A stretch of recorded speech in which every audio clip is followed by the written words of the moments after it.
आज मैं एक चीज आपको बताना चाह रहा हूं कि ये कोई नई चीज नहीं है जो हो रही है आज दुनिया में। ये फैलने वाली है और क़यामत के करीब हम आ चुके हैं। हो सकता है दुनिया पूरी जंगों के लपेट में हो, जो रसूल पाक सल्लल्लाहु अलैहि वसल्लम ने इरशाद फरमाया, कत्ल इतना। हेलो दोस्तों, अस्सलामु अलैकुम वरहमतुल्लाह। उम्मीद है कि आप हजरत खैरियत वाफियत से होंगे। आज फिर एक नए वीडियो के साथ आप तमामी हजरात के सामने हाजिर हुए हैं, जिसमें आज देख पाएंगे हमारे हिंदुस्तान के बहुत ही मशहूर खतीब हज़रत अल्लामा व मौलाना मुफ्ती सलमान अज़हरी साहब क़िबला। जो ये शख्स ऐसा है जो हमारे हिंदुस्तान के बच्चे बच्चे जानते हैं। हमारे हिंदुस्तान के नहीं बल्कि कई मुल्क के लोग हमारे इस मुफ्ती सलमान अज़हरी साहब को जानते हैं, जिन्होंने गैर मुस्लिम लोगों को चैलेंज किया था कि अगर हिम्मत है तो आओ दोनों आग में कूदते हैं कि इनका धर्म सच्चा है। इसी पर हमारे मुफ्ती सलमान अज़हरी इतना फेमस, इतना वायरल हुए कि हर इंसान इसे जानते हैं, पहचानते हैं। तो आइए हम सब मिलकर मुफ्ती सलमान अज़हरी साहब की ज़बानी से हम कुछ बयान सुनेंगे ईरान मुल्क के हवाले से। तो चलिए हम सब मिलकर इस वीडियो को देखते हैं और मुफ्ती सलमान अज़हरी साहब क़िबला ने ईरान मुल्क के लिए क्या बोले हैं। तो चलिए हम सब मिलकर इस वीडियो को शुरू करते हैं। आज मैं एक चीज आपको बताना चाह रहा हूं कि ये कोई नई चीज नहीं है जो हो रही है आज दुनिया में।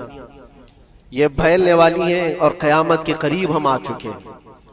हो सकता है दुनिया पूरी जंगों के लपेट में हो, जो रसूल पाक सल्लल्लाहु अलैहि वसल्लम ने इरशाद फरमाया, कत्ल इतना बढ़ जाएगा कि 100 लोग हों तो 99 मर जाएंगे, एक बच जाएगा।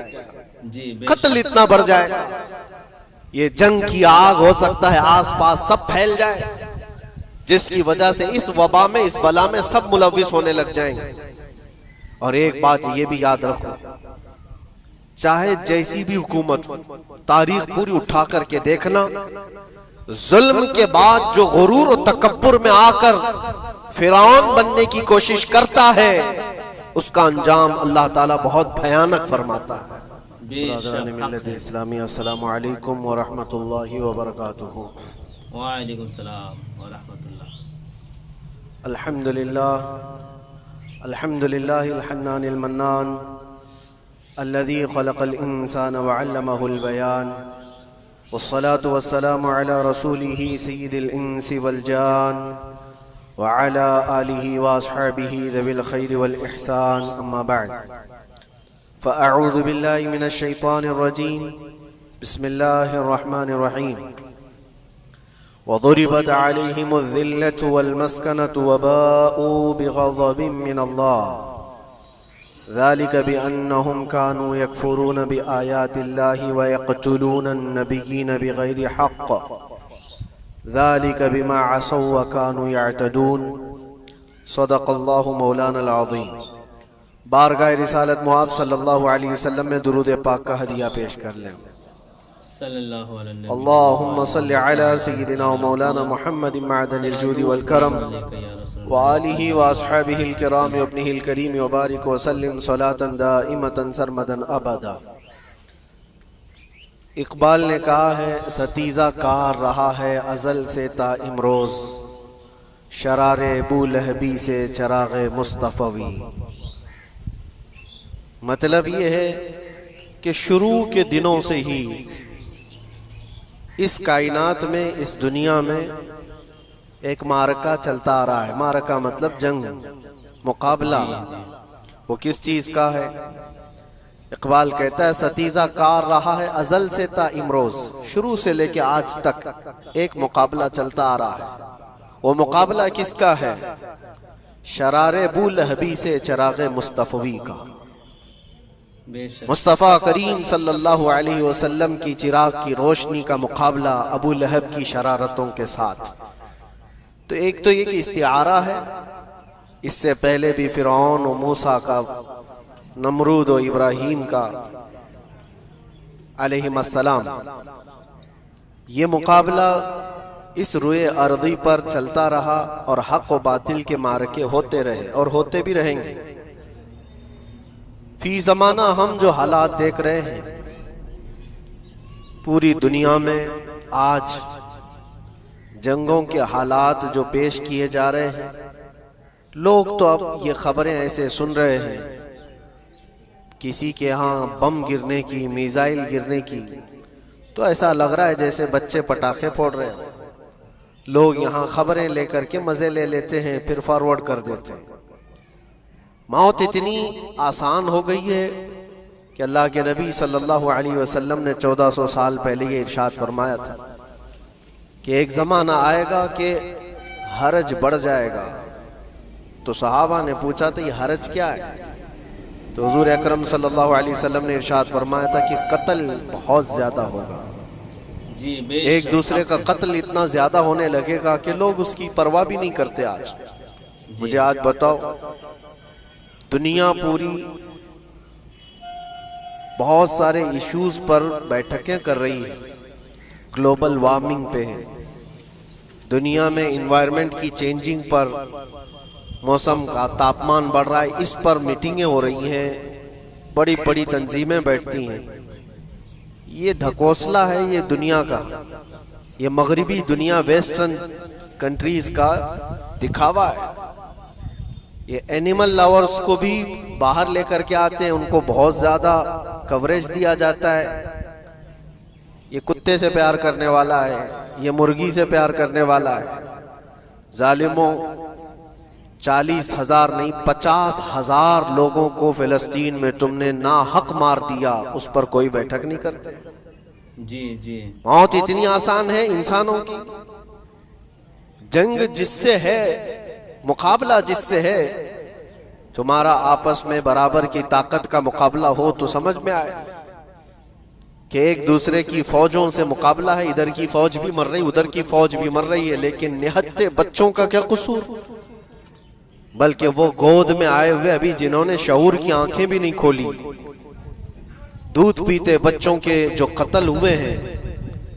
तारीख में आपने पढ़ा होगा फिरौन ने 12,000 बच्चों का कत्ल किया था, जी, सिर्फ इस गुमान से कि उसने ख्वाब देखा था बनी इसराइल में एक बच्चा पैदा होगा जो उसकी सल्तनत को हिलाक कर देगा। ख्वाब की वजह से काहिनों ने उसको बताया था, उसने ख्वाब ये देखा था कि आसमान से एक तारा टूटकर उसकी गोद में गिरा और आग लग गई। तो नजूमियों ने उसकी ताबीर ये बताई थी कि बनी इसराइल में एक बच्चा पैदा होगा जो तेरी सल्तनत को हिलाक कर देगा। उस डर से बनी इसराइल में जो भी बच्चा पैदा होता उसको कत्ल करता था। उसने तकरीबन 12,000 बच्चों को कत्ल कर दिया था, इस डर से कि वो बच्चा तो ना पैदा हो जाए जो मेरी सल्तनत को हिलाक करने वाला है। और वो मूसा अलैहिस्सलाम थे, पैदा भी हुए और फिरौन के घर में ही पले। अल्लाह का निजाम है। लेकिन मैं यहां इसलिए बता रहा हूं, फिरौन जुल्म में पूरी दुनिया में मशहूर है। वो औरतों को भी जालिम इस तरह से मारा है कि जिसकी तारीख में मिसाल नहीं मिलती। लेकिन मैंने अपनी जिंदगी में देखा, आज के जमाने में इजराइल नाम से एक नाजायज हुकूमत पर काबिज शख्स ने 12,000 नहीं 50,000 लोगों को साल भर में कत्ल कर दिया। ये तारीख का भयानक चेहरा है।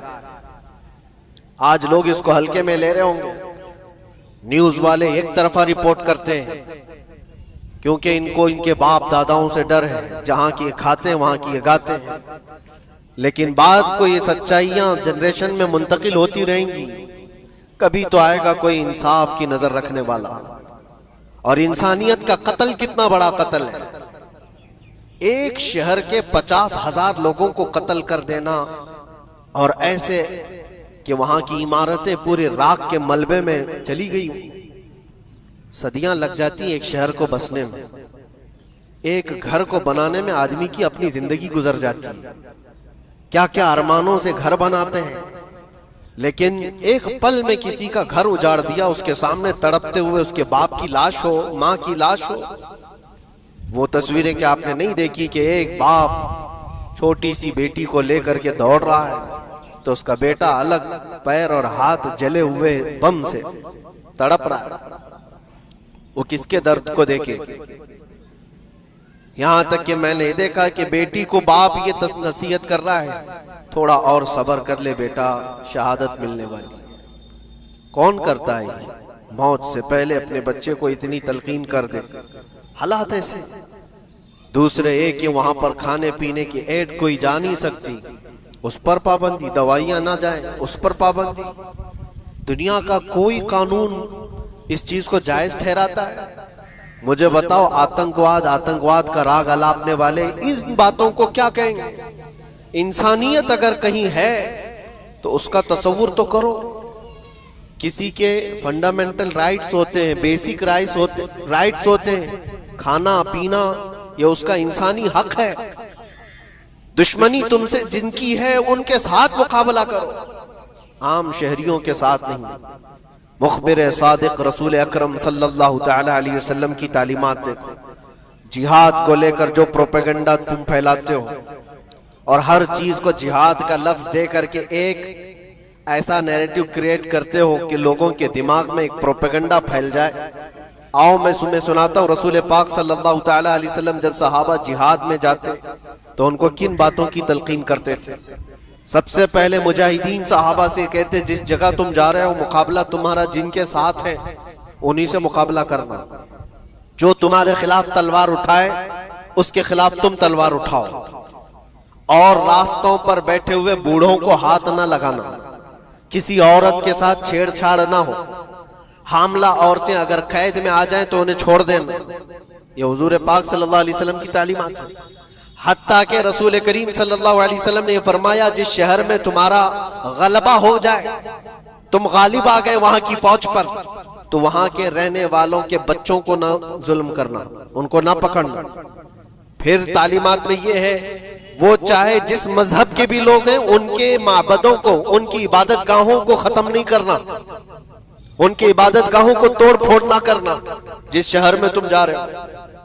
यहां तक कि हुजूर अकरम सल्लल्लाहु अलैहि वसल्लम की तालीमात तो देखो, हुजूर ये तक फरमाते थे मुजाहिदीन सहाबा को कि जिस शहर में तुम जा रहे हो वहां के दरख्तों के पत्ते भी ना उखाड़ना, दरख्तों को भी ना नुकसान पहुंचाना। जंगी तालीमात को आज कोई नजर में नहीं रखता है। दुनिया कहती है कि जंग के दौरान भी कुछ उसूल होते हैं, लेकिन कोई उसूल नहीं। हमने देखा है जिसकी ताकत है उसका बोलबाला है। ये दुनिया उनके खिलाफ कभी कोई बात नहीं करती। आज से तकरीबन 20 साल पहले भी इराक की क्या हालत थी आपने देखा होगा। एक झूठे प्रोपेगेंडे की वजह से पूरे इराक को तबाह किया गया, आज तक वो संभल नहीं पाया। न्यूक्लियर पावर इराक के अंदर मौजूद है, उसके रिएक्टर वहां पर मौजूद है। क्या क्या चीजें उस जमाने में फैलाई गई। सोशल मीडिया तो नहीं था उतना, दुनिया ने ये मान लिया कि हाँ दादा कह रहा है तो होगा, और हमला किया इसी बुनियाद पर। 20 साल हो गए, आज तक इराक में कोई न्यूक्लियर पावर प्लांट नहीं नजर आया, कहीं नहीं। एक झूठे प्रोपेगेंडे की वजह से वहां के कितने लाख लोगों को बेघर होना पड़ा है पता है। कुछ जगह ऐसी हैं जहां बम बरसाए गए, आज तक वहां कोई सब्जा नहीं उगता, कोई वहां पर फसल नहीं होती। मैंने खुद अपनी आंखों से देखा एक नया मैदान जिसपे लोग फुटबॉल खेलते थे, चंद सालों के बाद देखो तो पूरा मैदान कब्रों से भरा हुआ है। कब्रें हैं वहां पर, पूरी कब्रें। लोगों को जनाजा उठाने के लिए लोग नहीं मिलते। मौत इतनी आम कर दी गई थी। इन बातों को कोई कहता है? आपने सुना कभी अबू गुरैब जेल के मुतालिक? कैदियों के साथ जो वहशियाना सलूक किया इन गोरों ने, अल्लाह की पनाह, बहुत सख्त किस्म के, दुनिया में बदनामे जमाना जेल उसको कहा जाता है। हर तरह की वहां पर कैदियों के साथ आजमाइशें हुई, हर तरह की। उन पर कुत्ते छोड़ देना, उनकी शर्मगाहें काटना, उन पर पेशाब करना, हर चीज जो इंसानियत सोज है, इंसानियत को जला देने वाली, ये सारी हरकतें की गई। दुनिया खामोश है उस सिलसिले में। क्यों? सुपर पावर के 1000 गुना भी हजम कर लिए जाते हैं। छोटा मुल्क या गरीब आदमी कोई बात करे तो सारे उस पर टूट पड़ते हैं। आज मैं एक चीज आपको बताना चाह रहा हूं कि ये कोई नई चीज नहीं है जो हो रही है आज दुनिया में। ये फैलने वाली है और क़यामत के करीब हम आ चुके हैं। हो सकता है दुनिया पूरी जंगों के लपेट में हो, जो रसूल पाक सल्लल्लाहु अलैहि वसल्लम ने इरशाद फरमाया, कत्ल इतना बढ़ जाएगा कि 100 लोग हों तो 99 मर जाएंगे, एक बच जाएगा। कत्ल इतना बढ़ जाएगा, ये जंग की आग हो सकता है आसपास सब फैल जाए, जिसकी वजह से इस वबा में, इस बला में सब मुलविस होने लग जाएंगे। और एक बात ये भी याद रखो, चाहे जैसी भी हुकूमत हो, तारीख पूरी उठा करके देखना, जुल्म के बाद जो गुरूर और तकब्बुर में आकर फिरौन बनने की कोशिश करता है, उसका अंजाम अल्लाह ताला बहुत भयानक फरमाता है, बहुत भयानक अंजाम होता है। अब के जालिम भी अपने अंजाम के बहुत करीब आ चुके हैं। इन्होंने जुल्म इतना किया है, वो बच्चों की आहें, वो औरतों की चीखें क्या बारगाह रब्बुल इज्जत में ना पहुंची होंगी? रब तबारक व तआला खुद फरमाता है, सयअलमुल लज़ीना ज़लमू अय्य मुनक़लिबिन यनक़लिबून, अनक़रीब जालिम ये देख लेंगे कि किस पलटी में अल्लाह ताला उन्हें गिराने वाला है। जो जाल वो अपने दुश्मनों के लिए बुनते हैं, अल्लाह ताला उसी जाल में उनको फंसाता है। आज देखना आप, तारीख की सच्चाइयां आपको इस बात का जवाब देंगी। जालिम ये समझता है कि मैं खुदा के बराबर हो चुका, मुझे कोई भी हिलाक नहीं कर सकता। अल्लाह ताला फरमाता है, इन्नमा तकूनु युद्रिकुमुल मौत वलौ कुंतुम फी बुरूजिन मुशय्यदा, तुम मजबूत किले में क्यों ना बैठे हो, मौत तुम्हारे पास आकर पकड़ लेगी। और रब तबारक व तआला के लिए कोई चीज नामुमकिन है। लोग आज हवा बनाते हैं कि एयर डिफेंस सिस्टम इतना बड़ा है, कोई कुछ नहीं कर सकता। एक छोटे से पिद्दे से एक नाजायज कंट्री को महफूज दिखाने के लिए दुनिया पता नहीं क्या क्या बातें वायरल करती है। इजराइल के पास आयरन डोम है, एयर डिफेंस सिस्टम इतने बड़े हैं, कोई नहीं आ सकता। वो खुदा है? कोई खुदा है? लेकिन दुनिया आज देख रही है, बहुत सारी चीजों को देख रही है। मुझे यहां पर किसी के सिलसिले में नहीं कहना, लेकिन एक बात कहना है कि नशा में चूर, घमंड में चूर जो बंदा होता है, अल्लाह ताला कभी उसको मच्छर से भी हिलाक करता है। बहुत बड़ी ताकत का इससे मुकाबला होना जरूरी नहीं, तुम्हारे पास होगा बहुत बड़ा सिस्टम, लेकिन रब तबारक व तआला जब इंतकाम ले ले तो फिर तुम्हारे लिए बहुत बड़ी ताकतों की जरूरत नहीं। आपको मैं तारीख बताऊं, इराक में नमरूद एक जमाने में इस तरह की हरकत किया था कि उसने बहुत बड़ी इमारत बनाई थी, और उसके मुताबिक बात ये थी कि वो 1000 लोगों से तन्हा लड़ सकता था, इतनी उसकी ताकत थी। शेर से खुद मुकाबला करता था, कभी डरता नहीं था। नमरूद की ताकत मशहूर थी उस जमाने में, और सारे लोग उसकी ताकत का लोहा मानते थे, हत्ता कि वो कभी अपनी जिंदगी में बीमार नहीं हुआ था। आदमी जब बीमार नहीं होता तो उसका गुरूर बढ़ जाता है, सोचता है मुझे कुछ हो नहीं सकता।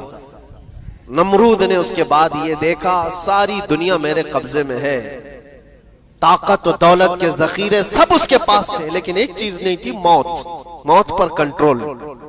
इसको कैसे किया जाए कंट्रोल? यानी मरने से बच तो नहीं पाएगा, ये कंट्रोलिंग पावर भी हमारे पास होना चाहिए। उसने एक बहुत बड़ी इमारत बनाई, कहा कि खुदा आसमानों में होता है, हम इतनी बड़ी इमारत बनाएंगे कि उन इमारतों पर चढ़कर खुदा को ललकारेंगे, आजा मैं मुकाबला करता हूं, और मुकाबला करके मैं खुदा को गिरा दूंगा किसी भी तरह से। अगर मुझसे ना हो सके तो पूरी फौज को तैयार करूंगा। खुदा से लड़ाई लड़ करके एक बार वो मौत और हयात का पावर अपने हाथ में ले लेंगे, फिर हमको जब तक चाहे जीना है। कहां की खाम ख्याली। लेकिन उसने बनाया, पूरी दुनिया भर से लोगों को जमा किया, सबकी जुबान एक बनाया, सबकी करेंसी एक बनाया, सारी उस पूरी दुनिया के लोग उसकी फौज में, सबको ये बावर कराना शुरू किया कि हमारी लड़ाई है दुनिया से नहीं, हमारी लड़ाई क्रिएटर से, खालिक से। हम उससे पावर छीन लेंगे एक बार, और फिर अपने हाथ में मौत और हयात का कंट्रोल रखेंगे। जिसको जितनी लंबी उम्र चाहिए मैं दूंगा, जिसको जब तक जीना है मैं दूंगा, अजल तक, अजल से लेकर अबद तक, ये सारे ख्यालात उसके थे। और उसने जमा किया, इमारत भी बनाया, फौज भी तैयार किया। क्या रब तबारक व तआला ये नहीं देख रहा था? उसकी तैयारी, उसका जमा करना, उसकी इमारत बनाना। बहुत दिनों तक ये सब काम चलता रहा। रब तबारक व तआला किसी से गाफिल नहीं, दिलों में गुजरने वाले हालात से भी बेखबर नहीं, लेकिन बंदे को रब तबारक व तआला ढील देता है। कुरान में रब ताला फरमाता है वला यहसबन्नल्लज़ीना कफरू अन्नमा नुमली लहुम खैरुल लिअन्फुसिहिम इन्नमा नुमली लहुम लियज़दादू इस्मा। काफिर जो उनको ढील मिली है ये न समझें कि हमने जो उनको छोड़ रखा है उनके लिए बेहतर है, बल्कि इसलिए हम छोड़ रखे हैं कि वो और ज्यादा करें, और ज्यादा करें। लियज़दादू इस्मा वलहुम अज़ाबुम मुहीन, फिर हम जिल्लत वाला अजाब उन्हें देने वाले हैं। ये मत समझ लो कि रब तबारक व तआला इन सब चीजों से बेखबर है। नमरूद इतना सब करता रहा, अल्लाह ने उसको छोड़ रखा। बना ले लंबी इमारत, बना फौज भी बना ले, सारी चीजें बना लिया, मुकाबले के लिए उसने दिन भी तय कर लिया। उसके बाद उसको खुदा से लड़ाई लड़नी थी, कहां खुदा तक पहुंचने की बात। लेकिन बंदा जब गुरूर और तकब्बुर में आता है तो वहां तक भी सोचता है, उसे मौत पर कंट्रोल हासिल करना था, बस ये एक चीज थी। फिर जब वो दिन आया, किताबों में मिलता है अल्लाह तबारक व तआला ने फरिश्ते, उसकी जो तादाद है उसका किसी को इल्म नहीं।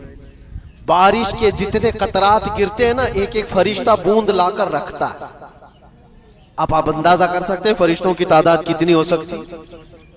उसमें जो बड़े फरिश्ते हैं वो जिब्राइल, मीकाईल, इसराफील और इज़राइल अलैहिमुस्सलाम, जो सरदार मलाइका हैं, फरिश्ते हैं, उनके अपने अपने काम हैं, बहुत पावरफुल फरिश्ते हैं।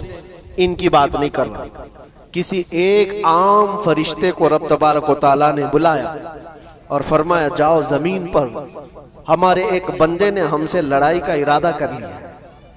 उसकी ताकत और कुव्वत और उसकी जमा शुदा सारी चीजों को देख कर के आओ। वो फरिश्ता जमीन पर आया, जिस जगह पर उसने ये सब जमा किया था, फरिश्ता उतरकर सिर्फ अपने पैर हिलाया था, पूरी इमारत भस्म हो गई। कुछ नहीं किया था, उसकी बनाई हुई इमारत भस्म हो गई। जितनी फौज जमा किया था सब कीड़े मकोड़ों की तरह मर गए, और सबकी जुबानें मुख्तलिफ हो गई, कोई एक दूसरे को पहचान नहीं पा रहा। ये मिनटों की भी बात नहीं थी, सेकंडों की बात थी।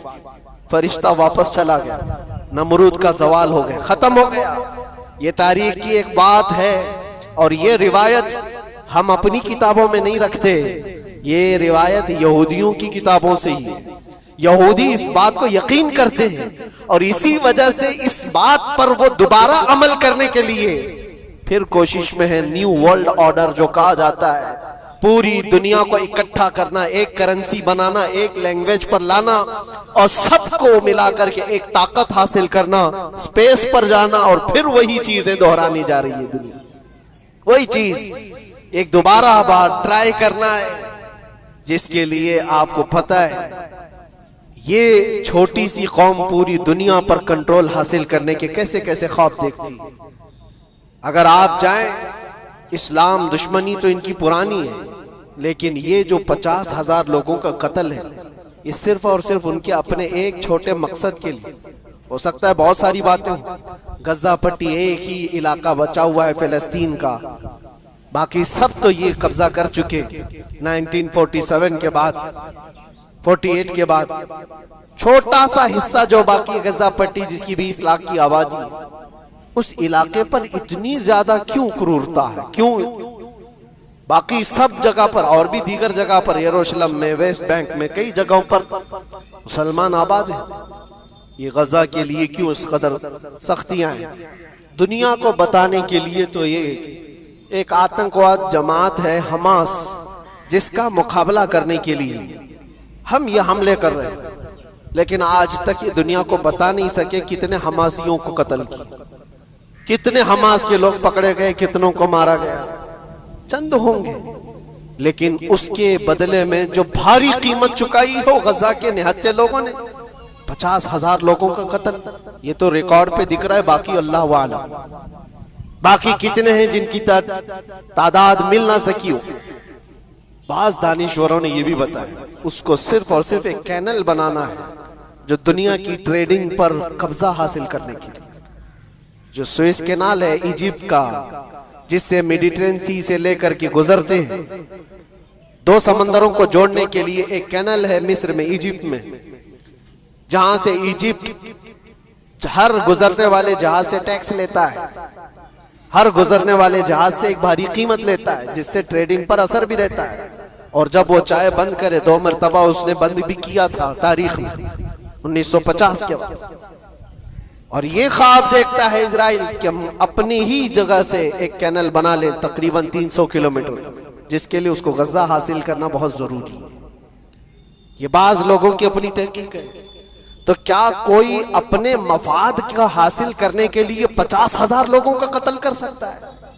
दुनिया को यह भयानक चेहरा भी तो मालूम होना चाहिए। अगर उनको कोई रास्ता बनाना है तो उसके लिए इंसानियत का कत्ल करना। मैं आपको एक बात अर्ज किए देता हूं, कुरान पाक ने जो फरमाया वो हक है, 100% हक है। अल्लाह ने फरमाया, मैंने खुतबे के बाद जो आयत पढ़ी, वदुरिबत अलैहिमुज़्ज़िल्लतु वल मस्कनत, अल्लाह फरमाता है उन पर जिल्लत और गुर्बत लिख दी गई। किस पर? यहूदियों के मुताबिक। वबाउ बिग़ज़बिन मिन अल्लाह, और अल्लाह के गजब में रहेंगे वो हमेशा। आप सूरह फातिहा में पढ़ते हैं ना, गैरिल मग़दूबि अलैहिम वलद्दालिन। मग़दूब का मतलब क्या है? जिन पर अल्लाह का गजब हुआ, और वो यहूद कौम है। कुरान पाक की मैं आपको बात बता रहा हूं। और अल्लाह ताला फरमाता है वजह क्या है? ज़ालिका बिअन्नहुम कानू यकफुरून बिआयातिल्लाह, वो इसलिए कि अल्लाह की निशानियों को ठुकराते, व यक़्तुलून अन्नबिय्यीन बिग़ैरि हक़, और अल्लाह के नबियों को ना हक कत्ल करते। अब दुनिया को यह अफसोस हो रहा होगा, जैसे मैंने अभी बताया 50,000 लोगों का कत्ल वहां कर दिया। ईरान में घुस गया, शाम में घुस गया, लेबनान में घुस गया, हर जगह मार मार मार और लोगों का कत्ल। मेरे अजीजों, ये तो आम लोगों का कत्ल है। और कुरान ये कहता है ये वो कौम है जो अल्लाह के नबियों को कत्ल करती थी। और तारीख में है तकरीबन 10,000 नबियों को इन्होंने कत्ल किया। 10,000 नबियों को इन्होंने कत्ल किया है, सिर्फ अपनी मनमानी बात न पाए जाने की वजह से। हजरत ज़करिया अलैहिस्सलाम की बात मालूम है? ये तो बैतुल मुक़द्दस के मुतवल्ली थे। ज़करिया अलैहिस्सलाम बैतुल मुक़द्दस के इमाम थे, जिनका जिक्र है कुरान पाक में। हजरत ज़करिया अलैहिस्सलाम के पीछे यही कौम जो उनकी उम्मत में थी, यहूदियों के लिए भी वो मुक़द्दस नबी थे। लेकिन इन जालिमों ने हजरत ज़करिया अलैहिस्सलाम को दुश्मनी में रख करके ऐसा कत्ल किया था। अल्लाहु अकबर। ज़करिया अलैहिस्सलाम इनसे भाग करके निकले थे और एक दरख्त को जाकर कहा, ए दरख्त खुल जा, मैं तुझ में आता हूं। दरख्त खुल गया, हजरत ज़करिया अलैहिस्सलाम उसमें अंदर चले गए, दरख्त फिर बंद हुआ। तारीख में मौजूद है। इब्लीस लाइन ने, शैतान मरदूद ने यहूदियों को रास्ता भी बताया और दरख्त भी बताया कि इसके अंदर ज़करिया छुपे हुए, इसके अंदर ज़करिया है।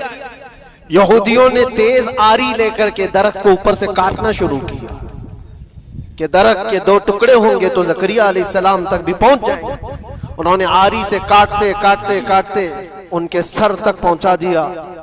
और जब हजरत ज़करिया अलैहिस्सलाम को अपने सर के ऊपर से कटने की आवाज आने लगी तो आप सोचा कि अब यह आरी से पूरा कट जाएगा। अल्लाह ताला की तरफ से निदा आई, ए ज़करिया सब्र कर लो, अगर तुम इस पर आवाज निकालोगे तो सब्र वालों में से तुम्हारा नाम निकल जाएगा। यहां तक के तारीख में है वो यहूदियों ने आरी से काटते काटते हजरत ज़करिया अलैहिस्सलाम के सर को चीर दिया और जिस्म के 2 टुकड़े हो गए। अल्लाह के नबी खामोश रहे, सब्र करके रह गए।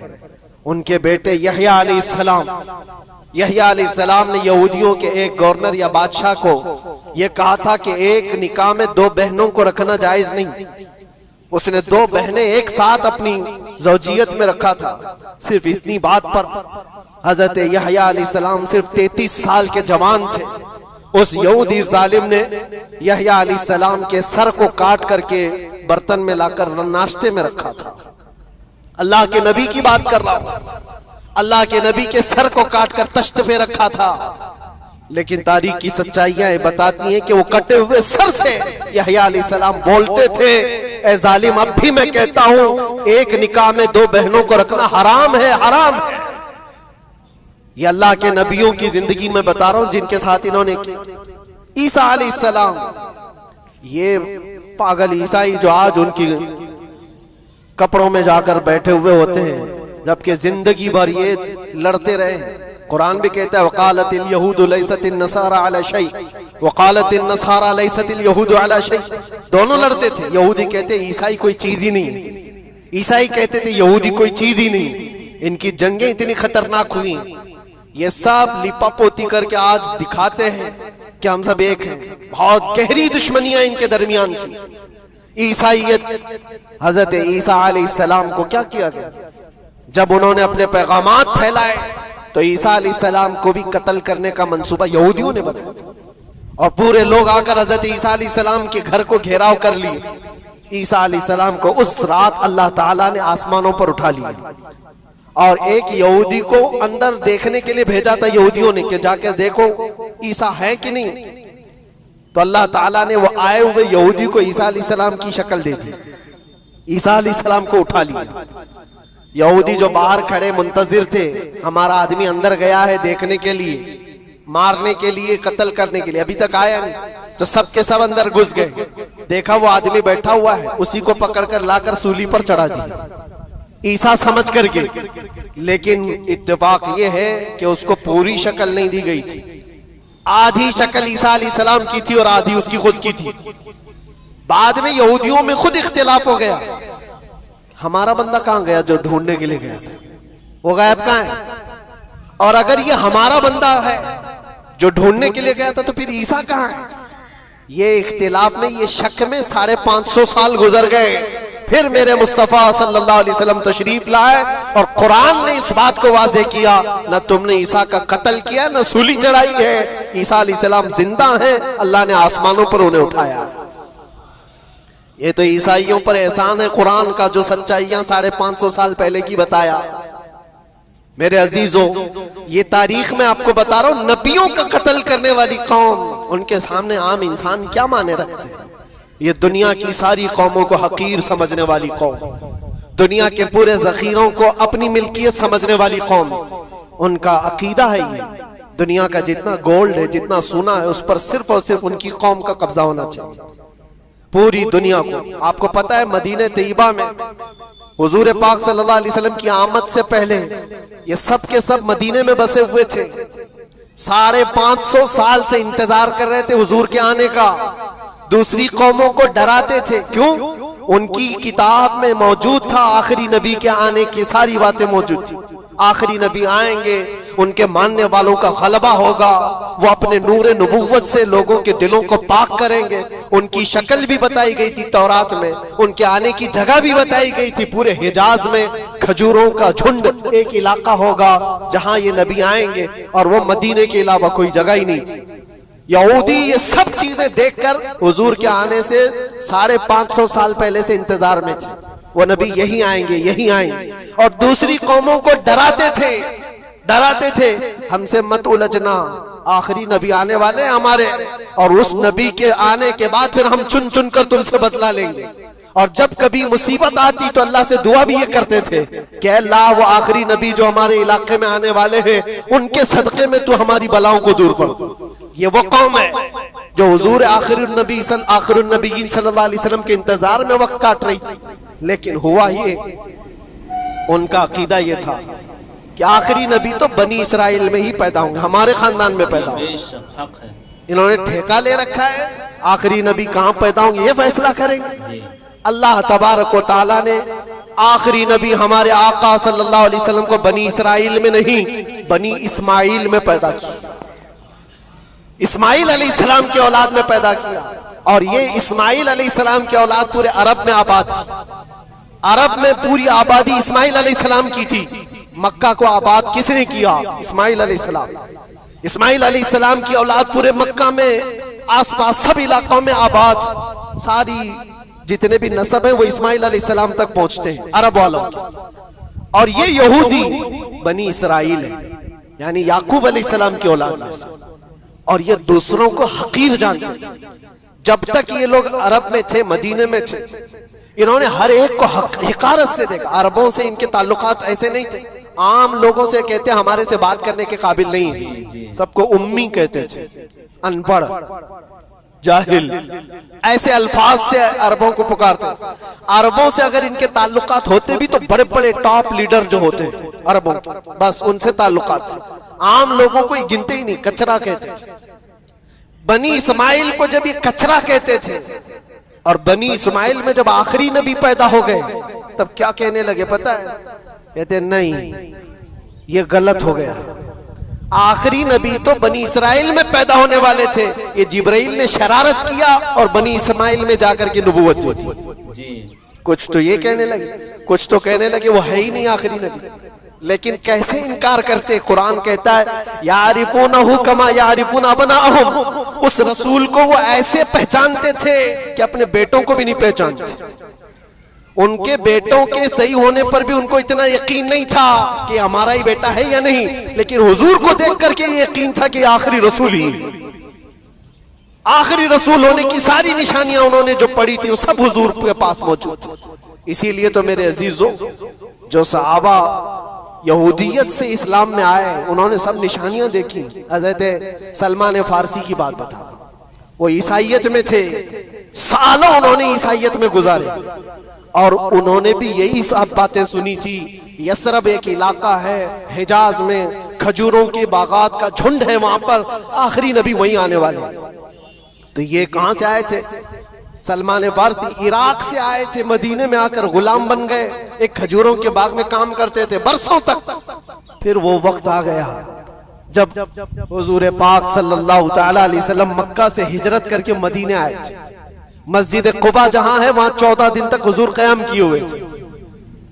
तो वो बागीचे का जो मालिक है, सलमान फारसी का जो मालिक था, उसका भतीजा आकर के खबर देता है, चाचा सुना है कि नई खबर, यसरब में एक शख्स आया है मक्का से, हसीन चेहरा है, गुलाबी रंगत है, बोलता है तो लोग सब उसकी तरफ देखते हैं और वो कहता है कि मैं अल्लाह का आखिरी रसूल हूं।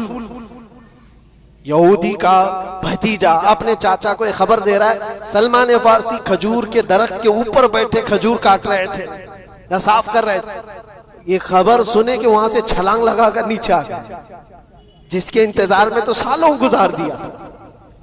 क्या कहा तुमने? मालिक ने एक थप्पड़ रसीद किया और कहा तू गुलाम है, आकाओं की बात में दखल अंदाजी मत कर, जा तू अपना काम कर। लेकिन उनकी बेचैनी थी कि वो अगर आखिरी रसूल आ चुके तो मेरी जिंदगी का तो मकसद यही है। फिर उन्होंने वक्त निकाला दिन का और हुजूर पाक सल्लल्लाहु अलैहि वसल्लम के पास पहुंच गए। जब रसूल करीम सल्लल्लाहु तआला अलैहि वसल्लम सहाबा के साथ मौजूद थे, देखें अलामतें जो इन्होंने पढ़ी थी अपनी किताबों में, वो सब जांचना भी चाहते थे। खजूरें लेकर के गए और कहा या रसूल अल्लाह ये कबूल कीजिए, ये सदका है। हुजूर ने लिया और सबको बांट दिया, उसमें से कुछ भी नहीं खाया, क्योंकि सलमान फारसी ने पढ़ा था कि आखिरी रसूल सदका नहीं खाएंगे। एक निशानी देख ली उन्होंने। दूसरे दिन आए, फिर वो मौका निकाला और खजूरें ली और आए। हुजूर से आकर के कहा कि ये लीजिए, कबूल कीजिए, ये हदिया है। हुजूर ने खुद भी खाया और सबको तकसीम किया। कहा ये किताब में मौजूद है, वो आखिरी रसूल हदिये को इनकार नहीं करेंगे, ताइफ कबूल करेंगे। दो अलामतें देखी। फिर एक दिन, तीसरा दिन था, रसूल पाक सल्लल्लाहु अलैहि वसल्लम एक जनाजे में थे। तहबंद थी हुजूर के, चादर थी जिस्म के ऊपर। सलमान फारसी एक और निशानी देखने के लिए आए हुए थे जो किताबों में पढ़ी थी। कभी हुजूर के दाएं आते, कभी बाएं आते, कभी आगे कभी पीछे, पूछने की या कुछ बात करने की कोशिश कर रहे थे। हुजूर सल्लल्लाहु अलैहि वसल्लम ने उनको देख लिया और कहा सलमान आ जाओ इधर। इधर बुलाया, अपनी चादर हटाई और कहा ये मोहरे नबूवत देखने के लिए आए थे। जो हुजूर सल्लल्लाहु अलैहि वसल्लम के कंधों के बीच में एक ऐसा सफेद निशान था जिसको मोहरे नबूवत कहा जाता है, वो सूरज से ज्यादा चमकता था दोनों कंधों के बीच में। और हजरत सलमान फारसी वो देखने के लिए आए थे और हुजूर ने उनके पूछने से पहले चादर हटाई और कहा यही देखने आए थे। सलमान फारसी ने कहा मैं तो एक चीज देखने आया था, आपने दो चीज बता दी। क्या चीज? मैं तो मोहरे नबूवत देखने आया था, आपने दिखा भी दिया और मेरे दिल की बात की खबर भी आपने बताई है। नबी को इल्म गैब भी होता है। और सलमान फारसी ने कलमा तैयबा पढ़ लिया। उसी सलमान फारसी को आजाद कराने के लिए मेरे आका सल्लल्लाहु अलैहि वसल्लम ने सहाबा के साथ मिलकर के 500 खजूर के दरख्त लगाए थे और एक बागीचा दे करके उस यहूदी से आजाद करवाया था। ये अल्लाह के नबी सल्लल्लाहु अलैहि वसल्लम के पास वो सहाबा जो आए थे यहूदियत से या ईसाइयत से, वो जानते थे हुजूर को, लेकिन ये इतनी खतरनाक कौम है जिनको अल्लाह ताला ने दिलों पर मोहर लगाया। ये यहूदी जो ईमान नहीं लाए और ये क़यामत तक इसी तरह गज़ब में रहने वाले। आज इनका उभार अगर आप देख रहे हो तो शायद तारीख पता नहीं होगी कि कितनी जिल्लत की जिंदगी भी गुजारी, किस तरह भीख मांगे। आज या अपनी तारीख को कहीं पर भी सोशल मीडिया में गर्दिश करते हुए नहीं देख सकते, पाबंदी है पूरी दुनिया में। हिटलर के कत्ले आम के बारे में नहीं बोल सकता कोई, यहूदियों को इतना मारा था उतना मारा था, नहीं, दुनिया में ये बोलने पर पाबंदी है। इनके किसी भी पुरानी तस्वीरें दिखाने पर पाबंदी है। आज खुद अपने मुल्क में होने वाले हमलों की तस्वीर ना दिखाई जाए, इस पर पाबंदी है। ये तो तुम कब तक ऐब छुपाते रहोगे? जहां सड़न होती है बदबू आ ही जाएगी। और अनकरीब मेरे अजीजों, कुरान की वो बात याद रखो, अल्लाह ने फरमाया सयअलमुल्लज़ीना ज़लमू अय्य मुनक़लबिन यनक़लिबून, अनकरीब जालिम ये देख लेगा कि अल्लाह उसको किस खाई में गिराने वाला है। क्या अबरहा बहुत सारे मंसूबे बनाकर काबा ढाने नहीं आया था? अल्लाह ने अबाबील चिड़ियों से उसको हिलाक किया था, फिरौन को पानी से गर्क कर दिया था, नमरूद को मच्छर से हिलाक कर दिया था। बड़े बड़े तूफानी ताकतों के बादशाह दुनिया में आए, लेकिन अल्लाह ने उनको बहुत छोटी ताकतों से हिलाक किया।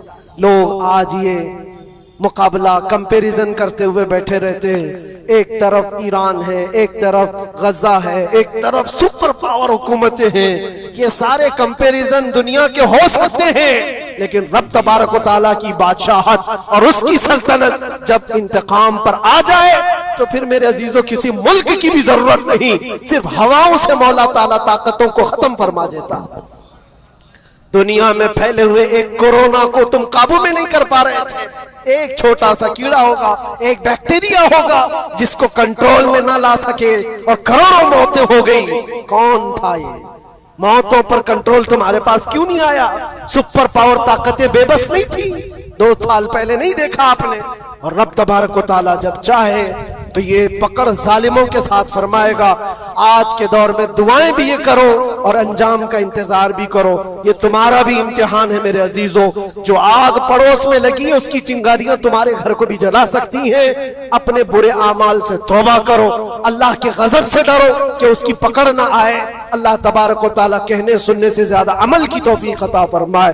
और जो नाहक मारे गए बच्चे हैं, मौला ताला उन बच्चों को मारने वाले जालिमों को खतरनाक अंजाम तक पहुंचाए, उन्हें कैफरे किरदार तक पहुंचाए। रब ताला उन्हें अज़ाब अलीम में गिरफ्तार फरमाए। व आखिरु दावाना अल्हम्दुलिल्लाहि रब्बिल आलमीन। दोस्तों, यही हकीकत है। आज इजराइल ने फिलिस्तीन को बहुत दोस्तों यही हकीकत है आज दुनिया की। जो इंसान इस दुनिया में आकर तकब्बुर घमंड करते हैं, एक दिन ज़रूर उसको इस दुनिया से जाना है और मिटना है। इज़राइल फ़िलिस्तीनों पर इतना जुल्म किए कि जब फ़िलिस्तीन की वीडियो कुछ बातें जब याद आती है तो दिल रो पड़ता है मेरे दोस्तों। आज जो इज़राइल पर ईरान मुल्क बम बारूद गिरा रहे हैं, दुआ करें कि अल्लाह ताला ईरान की हिफाजत फरमाए और ईरान के मालों में, बम में और भी बरकतें अता फरमाए ताकि इज़राइल को निस्त नाबूद कर सके। तो दोस्तों, इस वीडियो को आप ज़्यादा से ज़्यादा शेयर करें, हर इंसान तक ये वीडियो पहुंचनी चाहिए। अल्लाह हाफिज़।